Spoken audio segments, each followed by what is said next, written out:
So yan, good evening po mga ka-viewers at welcome back ulit sa aking YouTube channel. So yan mga ka-viewers, mayroon akong nire-repair dito ngayon. So at ito po ay hindi ko na napakita yung pagkaano niya, pagbaklas. So ito pala mga ka-viewers ay isang subwoofer na yung kanyang brand ay ano ba? Ano diyan? G-Pass. G-Pass o G-Pass? G-Pass. Ano, G-Pass yung kanyang brand. At meron siya nakalagay na 2.1 home theater system. Yan, model number GMS7474. Yan. At nakalagay dito ay AC 220 to 240 volts 50-60 Hz. Yan, 30 watts by 10 watts by 2. So yan, isa po itong subwoofer mga kabers. Ang problema nito ay pag ino-on mo siya, gumagano'n lang, yan, naghahaming lang. Sa madaling salita, naghahaming. Ayan. So hindi magamit na may-ari dahil naghahaming. Ayan. So ang ginawa ko naman dito mga viewers ay inopen ko siya. At nung na-open ko, ayan, nakita ko itong ano na to, itong resistor na to na 22 k ohms. So yan o, balik na yung kanyang mga paa dahil sa kalawang. Yan. So balik na yung kanyang ano sa kalawang. Mga viewers, balik na yung kanyang paa. Yan o. So nabalik na yung paa dahil sa kalawang. Ito ay nilinis ko na lang, pero kanina kalawang ito. So binala ko sana siyang soldahan ng wire para gamitin kasi hindi pa man siya open, okay pa man yung kanyang reading, nga lang naputol sa kalawang. Pero hindi na kaya dahil ito palang paa nito ay hindi tanso, kundi yero. Yan. Yero siya or ano. So hindi siya tanso kaya kinalawang at naputol. So kaya pala naghahaming. Explain ko sa inyo mga kabers ha. Bakit itong ano na to ay itong resistor na to, bakit po siya ay ano bang gamit nito sa dito sa ano sa subwoofer na to. So ang gamit nito mga kabers, ayun na, i-open ko siya, pakita ko sa inyo. Ito po ay naka-series doon sa sa isang paa ng audio IC. Yan. So bago pumunta sa speaker, dumaan muna diyan yung ano na yan. Dumaan muna sa resistor na yan mga ka-viewers. Yan. So dito yan siya, dito yan oh. Kuha muna ako ng pakita ko sa inyo para makita nyo talaga. Hindi ko kasi naipakita kanina ang pag-open, kaya ngayon i-explain ko na sa inyo. So dito yan. Yan oh. Yan. Yan, dyan yan siya, dyan siya mga kabisa, dyan. Dyan yan siya. So, itong isang paa na to, mga ka-viewers ay, ano, so, itong kita nyo mga ka-viewers, oh, itong ano na to. Yan. Yung audio IC na yan, TDE 2030 yan eh. TDE 2030 yung code niya. So itong isang paa niya, itong natanggal na resistor, dadaan muna dyan, you know. Kung nakita nyo, mayroon pa isa dito, you know. Oh, resistor yan. Hindi kita. Ayun, resistor yan siya. So mayroon din isa dito, you know. So bali tatlo yan, tatlo tong IC na to, tong TDE 2030 na to. So tatlo yan sila, kaya tatlo din yung resistor na naka-series dyan. Kada isang IC may naka-series na resistor. So ngayon naputol yung isang paa ng resistor. Kaya nangyayari, walang naka na supply galing dito. Mga kabis or signal. So wala nakarating diyan na mga kabis, kaya nangyayari umuugong lang siya. Gumagano tapos ang lakas ng kanyang ugong. So kaya yun, kinuha ko na yung ano na yun, yung itong transistor na to. So naghanap ako ng ano, ganito pareho nito na ano na mo tawag diyan number or ohms value. So naghanap ako mga kabers na ganitong value din. So wala kasi akong bago na mga ganitong transistor. Resistor, mali pa ang binigkas ko, sorry. So wala kasi akong mga bago na ganito na resistor, kaya kumuha ako dito sa board na to mga kabers, oh. Yung sa sirang board ng ano din, electric fan, na rechargeable electric fan. Ayan o. Kung nakita nyo ito, yung kinonvert ko sa manual. So dito ako kumuha o. Yan o. Ayan o. Dalawa to eh. Meron pa dito isa oh. Ayan oh. Yan, ito yung isa niya. Dito naman oh. Nakalagay dito yan oh. Oh, nakalagay oh, 220 ohms. 220k ohms yan. Yan, so nakuha ko ng isa dito. Yung nilagay ko kanina, ito kinuha ko. Meron pa isa dito, meron pa isa. So diyan ako nagkuha at yun ang inilagay ko dito sa mga kabis. So kung nakita nyo, wala nakalagay dyan dahil wala, di ba? Wala, bakante. Hindi pakita yung hirap talaga mag-video mga ka-viewers. Na tayo lang, hirap talaga. So yan kung nakita nyo, wala di ba? Wala, wala, bakante yan, bakante. Oh, bakante yan, Oh, bakante. So bakante yan. Hindi ko kasi dyan nilagay. Dito ko nilagay sa ilalim mga ka-viewers. Ayun Wait lang ha. Hirap talaga mag-explain na totoo lang. Yan Oh, di ba nakita nyo? Ayan. Hirap mag-explain mga ka-viewers. Okay. Ako.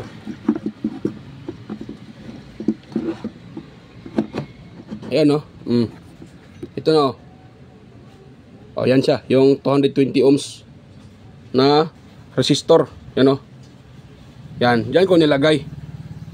Dito ko na lang kinunik dahil mahirap yung i-connect doon eh. At saka napakano ng area. So mahirap. So kaya dito ko na lang nilagay para Oh. Diba oh? Dito ko nilagay. So maganda naman yung pagkalagay ko Nakita nyo yan maganda naman yung pagkalagay ko. Yan. Yan ang tinatawag na pinagbabawal na technique. Yan. Oh, dito ko nilagay para madali. Hindi ko na kailangang ipasok ko yung paa. Itap ko lang dalawang paa na yan at sinusolda ko. Soldahin nyo lang. So okay na yan siya, Maganda naman pagkasolda, hindi naman dumikit sa ibang So maganda naman siya. So yan mga kabers, 220 ohms, 220k ohms. Yan ang value ng na yan. Kapasitor na yan. So 220k. Yan. Yan. So ngayon dahil ko na yan, napalitan ko na. Tapos ko na mapalitan yan. So ititest natin yan mga ka-viewers. Yan. Ating ititest yan. Yan. So atin siyang ititest. Pero bago pa tayo mag-test, shoutout muna ako dahil hindi ako nakapag-shoutout sa mga nakaraang video ko. So sana ating dito, kudigo. Nawala pa yung kudigo ko dito mga ka-viewers Wala yung ating kudigo. Paano tayo mag-shoutout ngayon? Kung nawala yung kudigo, kagbuwang na. Dito lang pala. Yan. Yun. So, bago tayo mag-test dito ay shoutout muna. Mag-shoutout muna ako mga ka-viewers ang ng area ko dito. Daming kalat. Yan.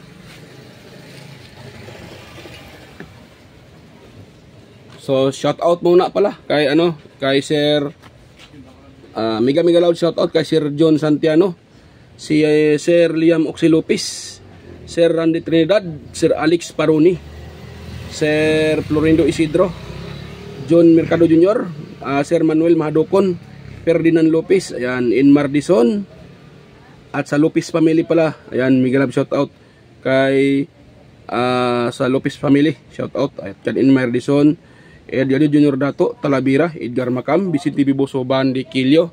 So mega love shoutout sa inyo mga sir. Rinaldo Macasiano ng Jimmy Cavite, at kay Beljan Calderon, Ferdinand Kilio, Emerald Kiliosa, Cesar Plistado, Anastasio Boy Certisa. Yan, para Darmin, Sir Chris Legitimas, Jeep Prinobilias, Damaso Ramos, Baltasar Jorpo Pambadjang Valencia Bohol, Roldan Mendoza, or aka Dan Edge Vlog. Yan, may shout out sa'yo Sir Idol, Dan Edge Vlog or Roldan Mendoza. Ronnie Halipa, shout out sa'yo Sir Ronnie Halipa. At ganun din kay Kenneth Cañete, Nonoy Valles from Tansa Cavite, Liberato Kunda, Noel Di Guzman, Leo Pagaduan. Yan, ng Nueva Ecija, Leo Pagaduan. Yung kung tama ba yun. Kay ganun din sa aking mga may love shout out din sa aking mga kapwa tech vloggers, ayan, or mga content creators, so mga kaibigan sa YT.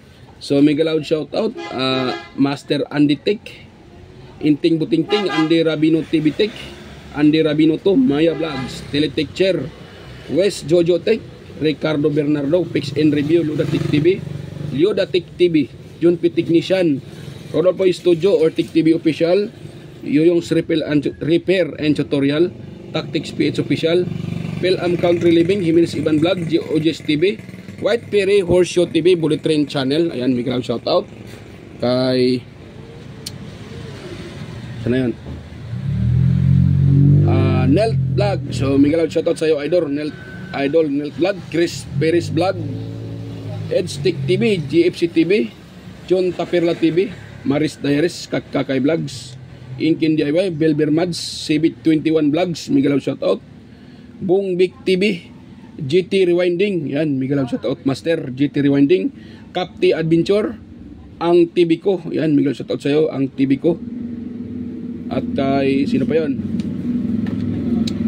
Kay Sir Aguido Flores Jr. Halin, aka Ballpen Teacher, vlogger ng Quezon City. Len Abaili Lifestyle, Cebuan ng Mau, Just Electronics Vlog, Amigas Mercy Werham, yan. Kay Leo Tech DGS Channel, Indaitis TV, Lex TV Official, Heroes Flores Mix Vlog, Live in Japan Countryside, kay Avid Explorer, Dane Lens TV Vlog, Nana Tanan, kay Pudi Expert, Marco Francis 713 Mix Vlog, Reina Vlog, Just Dado Vlog Channel, yan. Kay sino pa yon? Master Guyets Kalikot, big loud shoutout. EQC TV, Kisnel Channel, 3M Vlog, kay Darwin Tech, Farmer Boy TV, Roger Cedric, DJ Disco Hunter, Ifrasbio, ay DJ Lin Mix TV, Miss Jamie Balina, DJM Mix Vlog, big loud shoutout. Idol, DJM Mix Vlog, Well Mas Music Vlog, Master Rejobs pa, Monarch Smart TV, Michael Jackson, PBG Blabberpan, Kayari Vlogs, Atimers, Kakaro Vlog, Lenel Jai, Jobudiso, Dani TV Vlogs, Danay Robi Channel, Brother Joey Music, yan, Simple Sim, Rickman Vlog, Wild Boys na Bulastog. So yan, mega loud shoutout sa inyo mga loads. Sa mga gusto magpa-shoutout dyan, pwede rin kayong mag-comment sa comment section para po ay ma-shoutout ko po kayo. At sa mga may katanungan, yan, comment pa rin din kayo sa comment section para ay masagot ko po yung inyong mga tanong. So yan, ito tayo sa pagtitest dahil ito ay walang wala itong anong tawag dyan? Wala tayong pang-input dito dahil wala itong wala itong Bluetooth mga ka-viewers, wala siyang Bluetooth. Kaya wala din akong pang-input wire dito sa kanyang So, FM lang yung ating patunugin dito. Yan. Basta ang importante ay narinig nyo na tumutunog siya. Yan. Hindi ko muna isira lahat. Dito lang dito. Tapos dito sa kabila. Kahit yung dalawa na yan. Yan. Mamaya ko na isira lahat. Mga ka-viewers. Yan. Yan. Yan. Pwede na yung dalawa na yan. Or tatluin natin para hindi siya maingay. Yan. Okay. Hirap pa. Yan. So ang problema lang kasi nito, yun lang. Yung kinalawang na resistor. So yung nakasiris doon sa ating paanang audio IC o yung TDA 2030. Yan, doon nakasiris kaya naputol yon, wala nang connection kaya maghahaming talaga siya. Dahil nga wala na siyang contact. Yan. Wala naputol yung paa kaya maghahaming. Yan, so dito. Yan. So ito yung kanyang sa dito. Kita nyo? O, yan po yung kanyang Ito naka-plug na to mga ka-viewers. Naka-plug na siya. Yan Yan may sounds na. So kuha tayo ng pang-input dito para marinig nyo yung sounds. Ito yung pang-input nyo. Itong speaker na to. Ito. Yung maliit. Dito. Yan. Lagyan natin dito sa likod ito. Sa may output signal. Ito, output. Yan. O, di ba mayroon na? Yan. O, G-Pass. Yan. Do you have a vision or an idea you want to bring to life? O, di ba? Okay na mga ka-viewers. Tumunog na. So ito dalawa pala itong speaker na to, dalawa. Hindi ko na nilagay hindi ko na ikinabit itong isa, yan oh. Ito. Yan, hindi ko na ikinabit yan. Yan. Kahit itong isa lang, kahit pang testing lang naman. Dahil pag wala kasi ito, pangit tingnan, ang marinig nyo ay puro bass. Yan, wala tayong maririnig na puro bass, kaya pangit. Mas maganda mayroon ganito para klaro yung kanyang sounds. Pag puro bass naman, masakit sa tainga at hindi natin maintindihan yung sounds. Yan. Studio setups equipped with the latest technology for a seamless production. Yan. So sira yung ganyan dito mga kabarso, Sira yung ilaw dito. Yan, sa kanyang input, hindi na umiilaw yan. So dito na lang yung umiilaw sa baba, yun na lang sa umiilaw. Yung dito wala na, sira. Okay lang yan. Ang importante, nagana yung kanyang yung sa input. If gusto mo or nagana siya. Yun naman importante diyan eh. Wala kasi itong Bluetooth eh. So yan lang naman ang nakalagay diyan, wala siyang Bluetooth. Yan. Yan lang yung kanyang yan, G-Pass, may nakalagay na G-Pass. Yan, so yun, so success tayo sa repair ko dito. Success ko dito mga ka-viewers. Yun na naman ang problema, yung paa na kinalawang. So at tinanggal ko na yung resistor na yun. Ito yung tinanggal ko. Ito nung linok siya, sinungkit ko ay tanggal na, wala isang pound na connect. Yan yung resistor na yan. Yan po yung resistor na connect doon. Yan, kinalawang na. Kaya pinilitan ko nung tinitest ko, mayroon pa naman siyang reading na 21 kilo ohms. Nakaread ako ng 21 kilo ohms or K. Ayan. Nakaread tayo ng 21K. Kaya okay pa sana siya, kaya lang wala na yung paa niya, putol na. Kaya dito ako kumuha ng bunot lang yung kinuha ko dito galing, pero okay pa naman yun kahit bunot. Dahil maganda pa naman itong kanyang budo, walang kalawang. So, mayroon pa isa dito. Yan, 22 ohms yan mga ka-viewers. 22 ohms yan. 22K. Yan o. Saan ba yun? Yan o. Ayan o. 22K. Ito, 22K din to. Natin na. Yan o ko siya. Ilihis ko. Ayan o. 22K. Kita ba? Ayan o. Yan o. Yan o. 22K. Yan. So yun yung nilagay ko dito. So yan, gumana na. At may sounds na siya mga ka-viewers. Success. Lumayo mula sa salamin, bintana o anumang bagay na maaaring bumagsak. Kung kayo ay nasa labas, lumayo sa mga gusali. Medyo lang sounds dahil walang antena. Isagawa ang drum antena. cover at hold. Yan. Pagkatapos ng lindol, kapag tumigil na ang lindol at merong madaanan, lumabas sa gusali o bahay at pumunta sa open space malayo. Diba? Kung kayo ay natrap, huwag gumalaw dahil baka mas maraming bagay ang bumagsak. Huwag magpanik. Umito. Kanina, naugong lang, tapos walang maririnig na sounds. Hindi ko kasi napakita sa inyo kanina eh. Pero yun, naugong lang, ganun lang. Yan, so kung meron kayong speaker na ganito or ganito na mga subwoofer na naugong lang siya. Tingnan nyo muna, marami kasing dahilan sa naugong. Minsan, bloated yung kapasitor or yung kapasitor niya ay sira na, kaya umugong. Isa naman, may loose contact, kaya naugong. Isa na naman niya, naugong siya. At kapain nyo yung kanyang pinaka-IC, yung nakalagay doon na 2030 o 2040 ba? Yan. Kapain nyo. Kung mainit yung isa, yung iba hindi. Yung isa masyadong init, nakakapaso. So, isa din yung dahilan. May problema yung kanyang yung IC na yun. Pag hinawakan nyo, hinihipo nyo, parang napaso yung kamay nyo sa init. Yung iba naman, hindi naman ganun kainit. Pero siya, ganun. So, kahit wala kayong tester, pwede yung ganun, yung technique nyo. Pag maugong yung inyong ganito, yung subwoofer, yan, kung wala kayong tester, pwede nyo naman kapain yun. Yan, pag mainit yung isa, yung dalawa okay, yung isa napakainit, parang nakapasok ng kamay. So, confirm yun mga kabers na sira yun. Maaring yun ay leaking, may leak na siya or shorted. Yun. Or leaking, kadalasan leaking yun eh. May leak yun. Kaya gano'n, naghahaming yung ating, itong ating subwoofer. So, tanggalin nyo lang yun at palitan. So, gagana na yun. Isa naman, katulad nung na-repair ko nito, ito, katulad nitong Ito na to ay kinain ng kalawang, so naugong din pag ganun yung naputol.